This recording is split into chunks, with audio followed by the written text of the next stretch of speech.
Personnage semi-légendaire, immortalisé dans la littérature japonaise et le théâtre kabuki du 19e siècle, Takiya Hime a inspiré un grand nombre d'artistes de la période Edo, en particulier ceux de l'école Utagawa. Il est vrai que la vie de cette princesse est particulièrement romanesque. Une enfance tragique tout d'abord, avec la mort de son père, Taira no Masakado, samouraï insoumis dont la révolte fut rapidement et violemment réprimée par l'empereur. Seule rescapée de son clan avec son frère Yoshikado, la petite Satsuki croit dans un premier temps trouver la paix de l'âme en cherchant l'illumination. Elle devient nonne bouddhiste et prend le nom de Nyogetsuni. Mais le destin rattrape rapidement la jeune fille en la personne de Gamma Sennin, l'immortel au crapaud, puissant alchimiste taoïste vivant en ermite sur le mont Tsukuba. Prenant les orphelins sous son aile, ou plutôt sous sa patte palmée, Gamma Sennin leur enseigne les arcanes de son art batracien et en fait rapidement de puissants enchanteurs. Grâce à leur nouvelle connaissance magique, Yoshikado et Satsuki commencent à entrevoir une possible vengeance contre les assassins de leur père, les puissants clans guerriers Minamoto et Fujiwara. Toutefois, la magie crapaud et ses artifices ne comblent pas l'insatiable désir de puissance qui a germé dans le cœur de Satsuki. Poussée par l'Onryo de son père, représenté ici en haut à gauche sous la forme d'une tête décapitée, elle décide de se tourner vers la magie noire. Pour parfaire sa connaissance de l'Onmyodo, une forme d'ésotérisme complexe héritée du taoïsme, à laquelle l'a seulement initié Gamma Sennin, Satsuki quitte Tsukuba et entreprend un long voyage initiatique à travers le pays.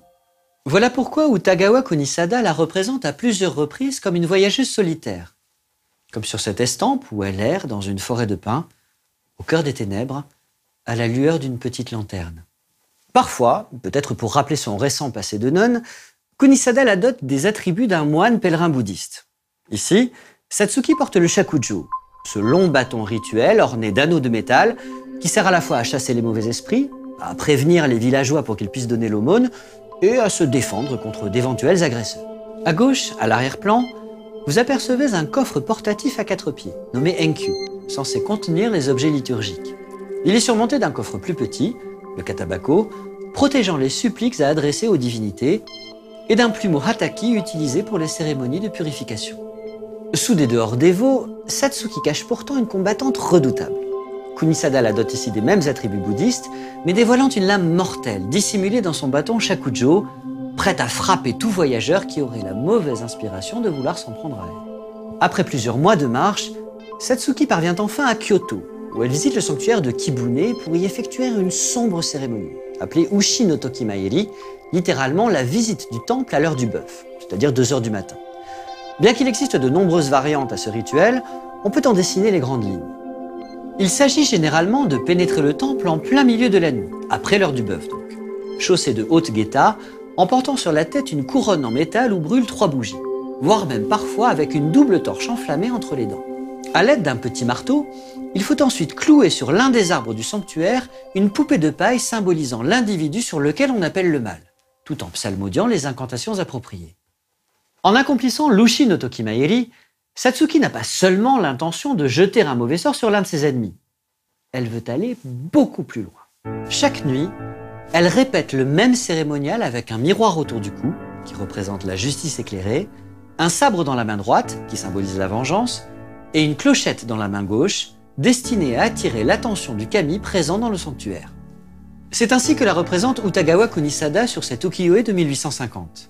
Observez au passage le crâne, en bas à droite, qui symbolise l'influence posthume de Masakado, le père décapité. La persévérance de Satsuki finit par payer.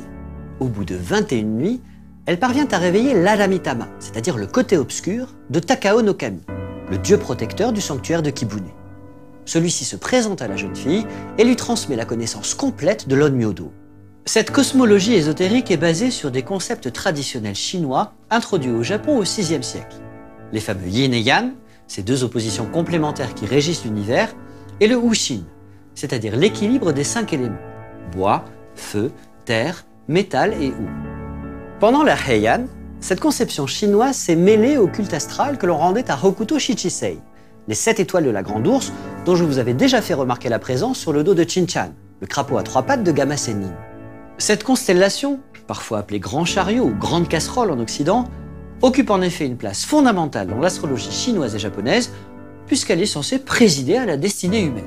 Rien de moins. L'Onmyodo traditionnel consiste donc en une série de rites occultes liés à la Grande Ourse et initialement censé prolonger la longévité des hommes, en leur évitant notamment les sécheresses, les tremblements de terre, les épidémies, les guerres et les inondations. En accédant à cette connaissance suprême, Satsuki devient une puissante Onmyoji, non seulement capable de contrôler les Shikigami, des esprits surnaturels, mais aussi d'influencer le destin de l'humanité tout entière. C'est ce qu'exprime vraisemblablement Utagawa Kunisada sur cette magnifique estampe de 1860, où la princesse regarde en souriant le sabre qui symbolise sa future vengeance, tandis que les 7 étoiles du Hokuto brillent sinistrement dans les ténèbres, en arrière-plan. Satsuki, au fait de sa puissance grâce à l'Aramitama de Takao no Kami, prend alors le nom qui va la faire rentrer dans la légende. Takiyasha Hime, littéralement la princesse de la cascade démon. Voilà pourquoi la magicienne est souvent représentée en train d'accomplir le rite Ushi no Tokimaeri avec une chute d'eau en arrière-plan, comme sur cet autre ukiyo-e de Kunisada, datant de 1862, ou encore sur cette estampe de Yoshu Chikanobu, datant du début de la période Meiji. Notez dans le cartouche supérieur la présence d'un crapaud géant, familier surnaturel de Takiyasha, et de son père défunt, tenant un rouleau d'incantation, comme pour l'inciter à perfectionner son art magique. L'esprit de Masakado va en effet jouer un rôle funeste dans le destin de sa fille, instillant constamment dans le cœur de cette dernière son propre désir inassouvi de vengeance et de mort. Au lieu d'utiliser ses pouvoirs d'Onmyoji pour faire le bien, Takiyasha va les employer à réveiller des forces obscures et dangereuses, versant peu à peu dans la magie noire et la nécromancie. Voilà pourquoi Takiyasha est très souvent associé à des éléments graphiques qui évoquent l'occultisme et les puissances maléfiques. Référence assez convenue sur cet ukiyo-e de Kuniyoshi datant de 1836, avec un simple makimono, un rouleau manuscrit, et des chauves-souris qui volettent lugubrement dans la semi-pénombre. Un démon cornu et grimaçant sur cette estampe de Kunisada datant de 1839, qui fait probablement allusion aux Shikigami, ces esprits surnaturels que l'Onmyoji peut invoquer et contrôler à sa guise. Des feux follets enfin sur cet ukiyo-e du même artiste datant de 1848. Ces petites flammes en lévitation peuvent figurer soit des onibi, des feux du démon, nés des cadavres humains ou animaux, soit des kitsunebi, des feux du renard nés du souffle de cette créature polymorphe et trompeuse. Dans les deux cas, des yokai dangereux dont il vaut mieux se méfier. Grisé par sa puissance sur les esprits, Takiyasha commence à utiliser ses pouvoirs pour punir les assassins de son père ou ceux qui l'ont trahi. Utagawa Kuniyoshi la représente ici en pleine séance de magie noire sur la montagne Ashida. Au beau milieu de la nuit, l'enchanteresse s'avance solennellement sur la neige, chargée de tous les objets rituels liés à l'Ushi no Tokimaeri et suivie de son homme de main, Araimaru, qui brandit déjà la tête d'une de ses victimes attachée à une branche. Takiyasha porte ici les cheveux courts, comme s'ils étaient en train de repousser, ce qui évoque peut-être sa vocation de nonne abandonnée. Le cartouche en forme d'oiseau révélant un paysage de montagne est un clin d'œil au roman de Santo Kyoden, qui a réactualisé la légende au début du 19e siècle. Uto Yasukata Chugiden. En effet, en japonais, Uto Yasukata est aussi le nom du macareux cornu, un oiseau de mer qui prend ses quartiers d'hiver sur les côtes de l'archipel. Pendant que Takiyasha s'acoquine avec les puissances obscures, Yoshikado de son côté est reparti dans la province de Shimosa pour prendre son destin en main. Marchant sur les traces de son défunt père, il s'est proclamé shogun et tente de fomenter une rébellion contre Kyoto en ralliant les partisans du clan Taira qui ont échappé à la traque de l'empereur. Malheureusement trop peu nombreux pour constituer une armée digne de ce nom, les rebelles trouvent refuge dans l'ancienne forteresse de Masakado, désormais en ruine, le vieux palais de Soma.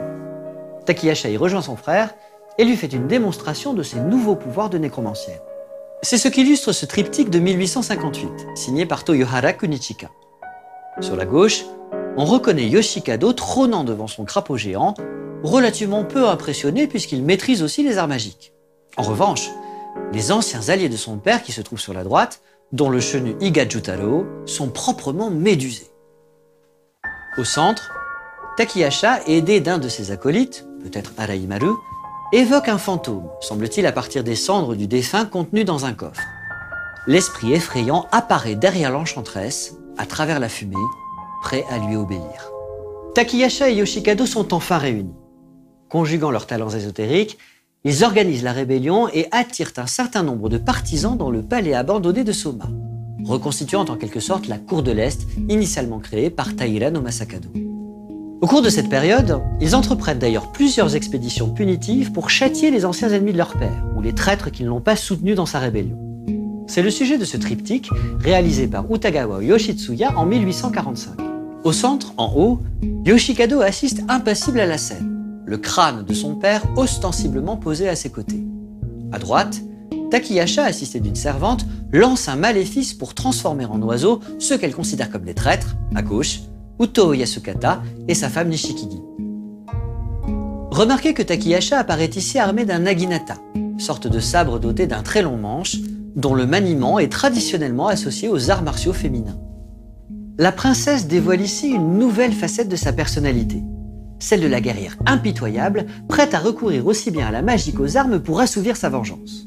Au-delà de l'immense piété filiale qu'elle voue à son père, Takihasha incarne une féminité forte et déterminée, qui ne perd pourtant rien de sa sensualité. C'est visiblement cet aspect du personnage qui a fasciné Utagawa Yoshitsuya, puisqu'on le retrouve sur cet autre ukiyo-e plus tardif, datant de 1856. Takihasha y apparaît dans toute sa splendeur, en plein hanami, sous une pluie de pétales de fleurs de cerisier. Un makimono entre les dents, elle soumet un ennemi de son père à l'aide de son naginata, avec autant de force que de grâce. Je me permets de vous faire remarquer rapidement les motifs de papillons qui ornent le kimono de Takihasha sur cette estampe. Il s'agit peut-être d'une référence de l'artiste au clan Taira, dont sont issus la princesse et son frère, et dont le kamon, l'emblème, est justement un papillon. D'autres artistes de l'école Utagawa vont encore plus loin, représentant Takihasha comme une sorte d'amazone japonaise. C'est le cas de Kuniyoshi sur cette estampe de 1852, où la princesse hors la loi, toujours armée de son naginata, est vêtue comme un samouraï. Elle porte une veste haori, richement décorée sur une côte de maille, à l'instar de son frère Yoshikado qui apparaît en arrière-plan. Observez au passage le kakemono à droite, représentant un cheval, l'emblème de la région de Soma. Kunisada réalise un portrait comparable sur ce magnifique ukiyo-e de 1862, qui présente Takihasha en gros plan. La princesse, cheveux dénoués en tenue de combat, semble attendre sa victime au cœur de la nuit, prête à frapper avec son sabre ou son naginata. Rebelle et révoltée, Takihasha apparaît sur ses estampes comme affranchi, non seulement du pouvoir impérial, mais aussi des conventions sociales qui pèsent sur les femmes. Cela est particulièrement notable sur ce diptyque du même Kunisada, où Takihasha à gauche, toujours en tenue guerrière, se prépare au combat en renouant son hobby, un sabre entre les dents, ce qui n'est pas sans rappeler l'iconographie occidentale du pirate. Notez qu'ici, l'artiste met Takihasha sur le même plan que son frère Yoshikado à droite, même s'il faut bien entendu relativiser cette remarque par le fait que ce sont bien deux acteurs masculins de kabuki qui sont représentés ici. Les orphelins de Taira no Masakado, au fait de leur puissance, tiennent enfin leur vengeance.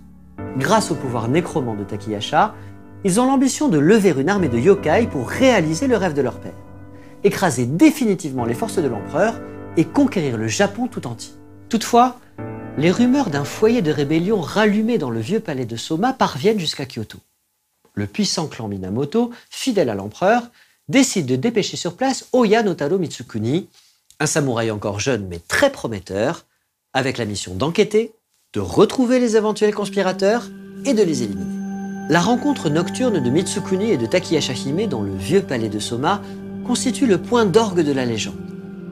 Cet épisode célèbre, immortalisé dans le théâtre kabuki, va donner lieu à l'un des plus beaux triptyques réalisés par Utagawa Kuniyoshi et dont nous parlerons en détail dans notre prochaine émission. Terminons celle-ci avec ce haïku de Takahama Kyoshi.